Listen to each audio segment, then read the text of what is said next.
জুলাই ঘোষণার দাবিতে অনড় বৈষম্য বিরোধীরা আজ যমুনার রাজনৈতিক দলগুলোর সঙ্গে বৈঠক। রিজার্ভ চুরির সন্দেহের তালিকায় এসকে সুর সহযোগী ভারতীয় নাগরিক রাকেশ। মূল্যস্ফীতির চাপের মধ্যে ভ্যাট ট্যাক্সের খড়গ নিম্ন আয়ের মানুষের নাভিশ্বাস।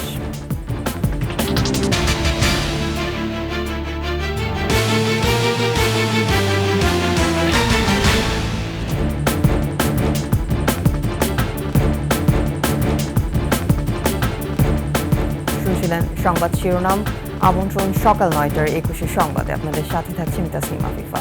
দর্শক, 21 টেলিভিশনের সংবাদ একই সাথে সরাসরি দেখতে পাবেন আমাদের ফেসবুক পেজ www.facebook.com/2124 অনলাইনে। এছাড়া সাবস্ক্রাইব করতে পারেন www.youtube.com/21tv এই চ্যানেলে। জুলাই ঘোষণাপত্রের দাবিতে অনড় বৈষম্য বিরোধীরা। অন্তর্বর্তী সরকারের প্রধান উপদেষ্টা ডক্টর মোহাম্মদ ইউনূসের সাথে আজ রাজনৈতিক দলগুলোর আলোচনার পর দ্রুত ঘোষণাপত্র প্রকাশের দাবি জানিয়েছে বৈষম্য বিরোধী ছাত্র আন্দোলন ও জাতীয় নাগরিক কমিটি। বুধবার রাতে সংবাদ সম্মেলনে এই দাবি জানানো হয়। রিপোর্ট তরিকুল ইসলামের। গেল বছরের শেষ দিনে জুলাই বিপ্লবের ঘোষণাপত্র দেওয়ার কথা ছিল বৈষম্য বিরোধী ছাত্র আন্দোলন ও জাতীয় নাগরিক কমিটির। তবে অন্তর্বর্তী সরকারের পক্ষ থেকে জাতীয় ঐক্যমতের ভিত্তিতে ঘোষণাপত্র দেওয়া হবে এমন আশ্বাসের পর শিক্ষার্থীরা তাদের সিদ্ধান্ত পরিবর্তন করেন। সবাই মিলে যেটা প্রক্লেমেশন হবে সেটা সূত্র ধরে আমরা করব। 31 ডিসেম্বর কেন্দ্রীয় শহীদ মিনারে তাই মার্চ ফর ইউনিটি কর্মসূচি পালন করেন গণঅভ্যুত্থানে নেতৃত্বে দেয়া শিক্ষার্থীরা। 15 দিনের আলটিমেটাম দিয়ে সরকারকে এই ঘোষণাপত্র দেওয়ার দাবি জানান তারা। এ অবস্থায় জুলাই গণঅভ্যুত্থানের ঘোষণাপত্র চূড়ান্ত করার লক্ষ্যে রাজনৈতিক দল ও অন্যান্য অংশীজনের সঙ্গে বৃহস্পতিবার সর্বদলীয় বৈঠক ডাকে সরকার। জানানো হয় বৈঠকের মধ্য দিয়ে ঐক্যমতের ভিত্তিতে একটি দলিল তৈরি হবে। বৈষম্যবিরোধী ছাত্র আন্দোলনের পক্ষ থেকে অন্তর্বর্তী সরকারের সাথে এই আলোচনার পর দ্রুত জুলাই বিপ্লবের ঘোষণাপত্র প্রকাশের দাবি জানানো হয় বৈষম্য বিরোধী ছাত্র আন্দোলন ও জাতীয় নাগরিক কমিটির সংবাদ সম্মেলনে। সরকারকে মনে রাখতে হবে, খোদ তার নিজের বৈধতার স্বীকৃতির জন্যই অবিলম্বে জুলাই প্রক্লেমেশন জারি করা দরকার। বিদ্যমান সংবিধানের 106 অনুচ্ছেদের মতো আইনি বাধ্যবাধকতাহীন অনুচ্ছেদ এই সরকারের পূর্ণাঙ্গ বৈধতা ভিত্তিমূল হতে পারে না। কালক্ষেপণ করলে কঠোর আন্দোলনেরও হুঁশিয়ারিও দেন তারা। আলোচনার পরে আমরা আসলে সিদ্ধান্তে পৌঁছবো যে কবে বা কিভাবে এটা হলো জাতির সামনে উপস্থাপন করা হবে। তরিকুল ইসলাম, 21 টেলিভিশন, ঢাকা। বাংলাদেশ ব্যাংকের রিজার্ভ চুরির ঘটনায় ঘোর সন্দেহের তালিকায় সাবেক ডেপুটি গভর্নর এসকে সুর চৌধুরী। তার পরামর্শে কেন্দ্রীয় ব্যাংকের মতো অতি সংবেদনশীল প্রতিষ্ঠানে প্রযুক্তি বিশেষজ্ঞ হিসেবে নিয়োগ পান ভারতীয় নাগরিক রাকেশ আস্তানা।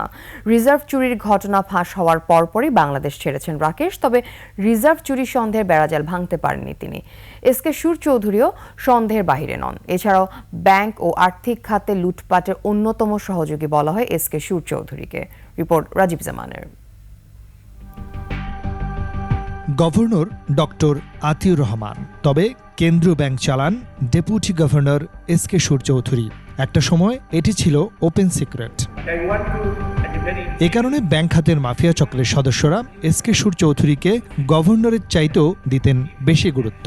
এস আলম, নজরুল ইসলাম মজুমদার, সালমান এফ রহমান, জয়নুল হক শিকদার, পিকে হালদার, শেখ আব্দুল হাই বাচ্চুরা আগ্রাসী হয়ে ওঠেন এসকে সুরের সময় থেকেই। এসকে সুরের ব্যাপারেও সেই ঘটনায় দেখা গেছে, শোনা গেছে গত সরকারের বিভিন্ন মহলের সাথে তার একটা বিশেষ ধরনের সম্পর্ক ছিল, যার জন্য তার প্রমোশন হয়েছে। রিটায়ারমেন্টের পরেও সে এক্সটেনশন পেয়ে সেখানে গুরুত্বপূর্ণ পদে ছিল। তো এগুলোকে ইন্ডিকেট করে। ব্যাংক ও আর্থিক প্রতিষ্ঠানের দায়িত্ব থাকাকালে 4টি আর্থিক প্রতিষ্ঠান তুলে দেওয়া হয় পিকে হালদারের কাছে। ইসলামী ব্যাংক, সোশ্যাল ইসলামী ব্যাংক যখন এস আলম দখল করেন, সেই অনুমোদনও দিয়েছেন এসকে সুর। মাফিয়াদের সিন্ডিকেটকে ব্যাংক লুটে সহায়তা দিয়ে বিপুল অর্থের মালিক তিনি। তদন্ত সাপেক্ষে যথেষ্ট প্রমাণ দুদকের কাছে আসার পরেই তাকে অ্যারেস্ট করা হয়েছে।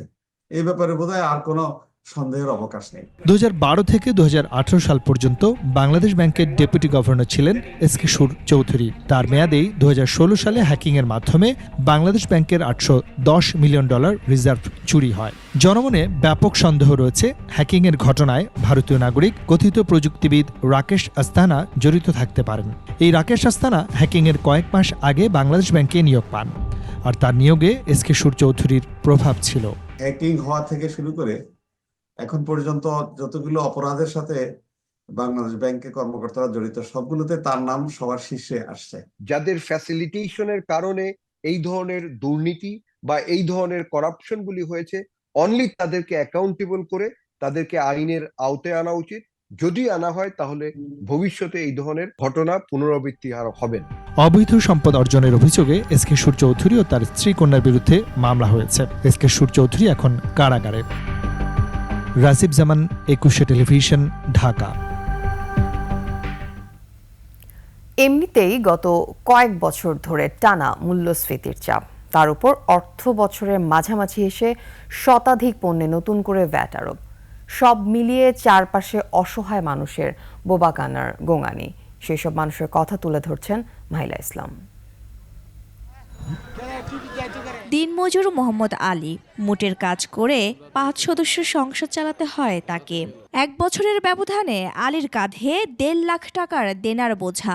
400-500 টাকা দিয়ে 400 টাকা দিয়ে সংসার চলতো, এখন লাগে এই জায়গাতে 800-1000, এও সংসার চলে না। প্রতি মাসে 2000, 10,000, 8,000, 7,000, 5,000 ভর্তুকি লাগে।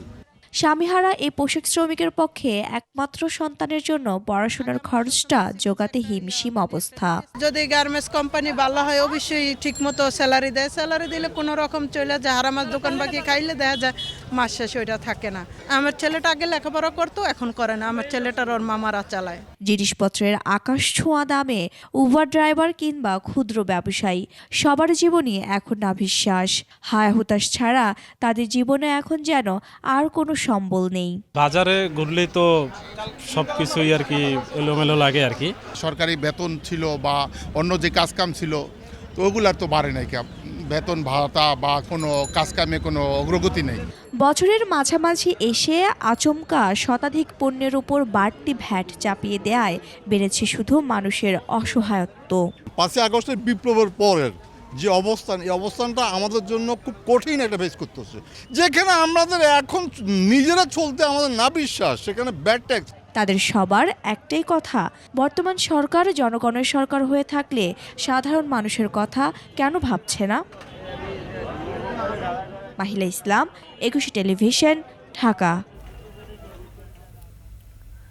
জুলাই আগস্ট ঘটনার ইতিহাস আগামী প্রজন্মের কাছে তুলে ধরতে বই একমাত্র বাহন বলে মন্তব্য করেছেন একুশে টেলিভিশনের ভাইস চেয়ারম্যান ও ম্যানেজিং ডিরেক্টর তাসনোভা মাহবুব সালাম। হাইকোর্টে বিতর্কিত রায় ও জুলাই গণ অভ্যুত্থান নামে বইটি সেই ইতিহাস পুঙ্খানুপুঙ্খ রূপে তুলে ধরছে বলে মন্তব্য করেন তিনি। গত 15 বছরে বিচার বঞ্চিত মানুষের জন্য আগামী দিনগুলোতে কাজ করার কথাও জানান একুশের ভাইস চেয়ারম্যান ও এমডি। রিপোর্ট শাকির আরজুর। প্রতি বছরের মতো গত 5 জানুয়ারি সুপ্রিম কোর্টের বার ভবনের নিচতলায় শুরু হয় বইমেলা। প্রধান বিচারপতি সৈয়দ রেফাত আহমেদ এই বইমেলার উদ্বোধন করেন। বুধবার সুপ্রিম কোর্টে বইমেলা পরিদর্শনে যান একুশে টেলিভিশনের ভাইস চেয়ারম্যান ও এমডি তাসনোভা মাহবুব সালাম। বইমেলায় ঘুরতে গিয়ে তাসনোভা জানান, আইন নিয়ে পড়াশোনা করায় আইন আদালত নিয়ে রয়েছে তার শ্রদ্ধা ও ভালোবাসা। আমার কথা, যে সরকারি আসুক, কোর্টের কাজ কোর্ট করবে। এখানে যেটা রং, রাইটই হওয়া উচিত। এখানে হস্তক্ষেপ না করাটাই আমি মনে করি সবার জন্য ভালো। তিনি ইস্ট ওয়েস্ট ইউনিভার্সিটি থেকে ইংরেজিতে স্নাতক করেন। এরপর ইউনিভার্সিটি অব লন্ডন থেকে এলএলবি ও মেরিটাইম ল এর উপর ওয়ার্ল্ড মেরিটাইম ইউনিভার্সিটি সুইডেন থেকে এলএলএম পাশ করেন। বর্তমানে দ্য ল স্কয়ার নামে একটি ল ফার্মে ব্যারিস্টার সাইদুল হক দিনারের সাথে কাজ করছেন তিনি। ভবিষ্যতে বিচারপ্রার্থী জনগণের জন্য কাজ করার আশা প্রকাশ করেন তিনি। এখানে আসতে পেরে আসলে আমার অনেক ভালো লাগছে, বিকজ বিং এ লয়ার এই জায়গাটা আমার জন্য special. Like after coming from London আমি আসলে ইনভলভ হয়ে গেছিলাম আমার বিজনেসে, বাট ইনশাল্লাহ আইনের সাথে কাজ করতে চাই, কাজ করব। দেশের যে মানুষ যে আস্থার জায়গা এটা নিয়ে কাজ করতে চাই খুব ভালোভাবে। বর্তমানে ব্যবসার পাশাপাশি আইন পেশাতেও নিযুক্ত থাকা তাসনোভা বলেন, বইমেলায় সর্বোচ্চ বিক্রি হওয়া হাইকোর্টের বিতর্কিত রায় ও জুলাই গণ অভ্যুত্থান নামে বইটি সেই ইতিহাস পুঙ্খানুপুঙ্খরূপে তুলে ধরেছে। থ্যাংক ইউ দিতে চাই মেহেদি হাসান তালিম, because he has written all the details here, যে ওখানে কখন কী হচ্ছিল। এবং আমার যেটা মনে হচ্ছে উনি যেভাবে লিখেছেন এটা আসলে টোটাল সিনারিওর উপরে লেখা হয়েছে, এবং হি ওয়াজ দেয়ার, এবং পয়েন্ট পয়েন্ট লেখা যেটা যে রায় হচ্ছিল অ্যান্ড এভরিথিং। সো এইটা আসলে ভেরি ইম্পর্ট্যান্ট।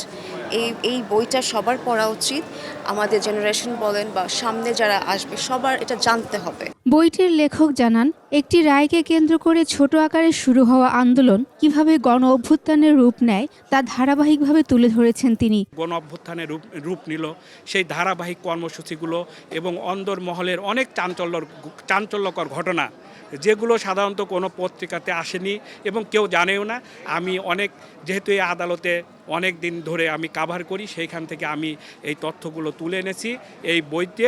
বইমেলায় 32টি স্টলে জনস্বার্থ, বছরের গুরুত্বপূর্ণ রায়সহ বেশ কিছু বই রয়েছে যার সুবিধা নিতে পারে আইনজীবীরা। প্রতি মুহূর্তে যেই ঘটনা প্রবাহগুলো ঘটেছে সেগুলো সম্পর্কে বেশ কিছু বই এখানে দেখলাম, এবং আমার কাছে মনে হয় যে এই বিষয়গুলো তো অবশ্যই ঐতিহাসিক দলিল হয়ে থাকবে।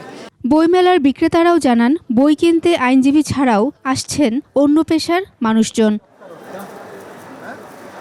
শাকেরা আরজু, একুশে টেলিভিশন, ঢাকা। সংবাদে নিচ্ছি বিরতির পর্যায়ে থাকবে। পয়ঃবর্জ্যে দূষিত হচ্ছে কাপ্তাই হ্রদের পানি, হুমকির মুখে জীববৈচিত্র্য।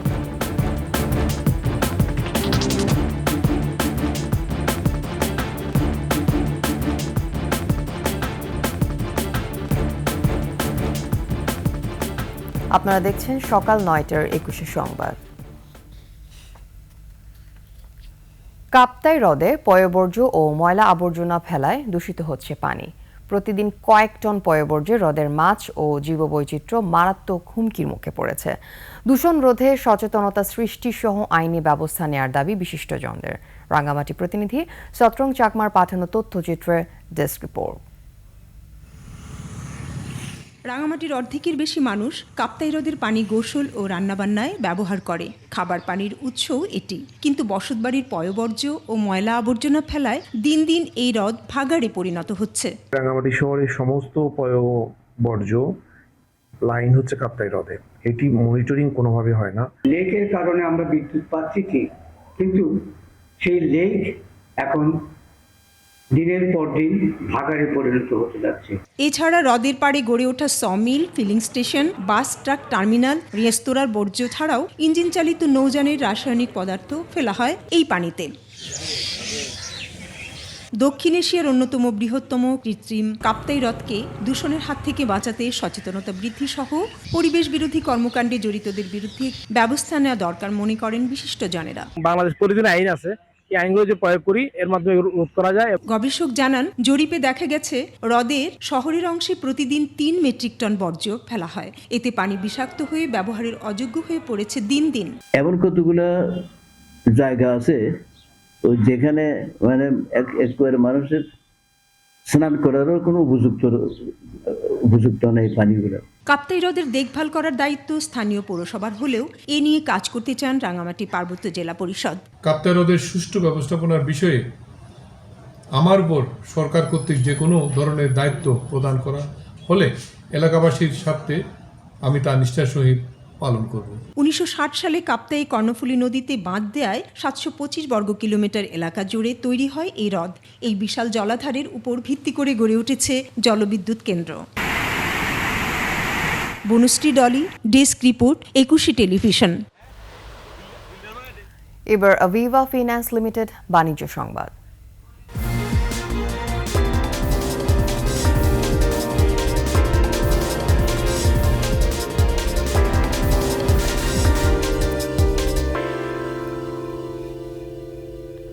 নতুন বছরে প্রথমবারের মতো দেশের বাজারে বাড়ছে স্বর্ণের দাম। এবার ভরিতে মূল্যবৃদ্ধি সর্বোচ্চ ১,৬৫৭ টাকা।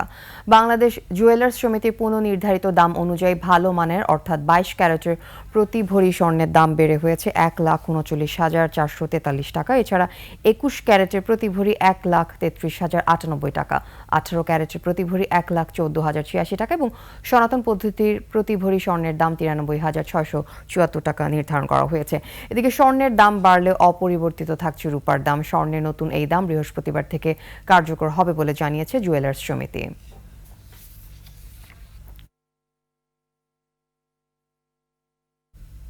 আর এরই সাথে শেষ করছি সকাল ৯:২১ সংবাদ। যাবার আগে সংবাদ শিরোনামগুলো আরও একবার। জুলাই ঘোষণা দাবিতে অনড় বৈষম্য বিরোধীরা, আজ যমুনার রাজনৈতিক দলগুলোর সঙ্গে বৈঠক। রিজার্ভ চুরির সন্দেহের তালিকায় এসকে সুর, সহযোগী ভারতীয় নাগরিক রাকেশ। মূল্যস্ফীতির চাপের মধ্যে ভ্যাট ট্যাক্সের খড়গ নিম্ন আয়ের মানুষের নাভিশ্বাস।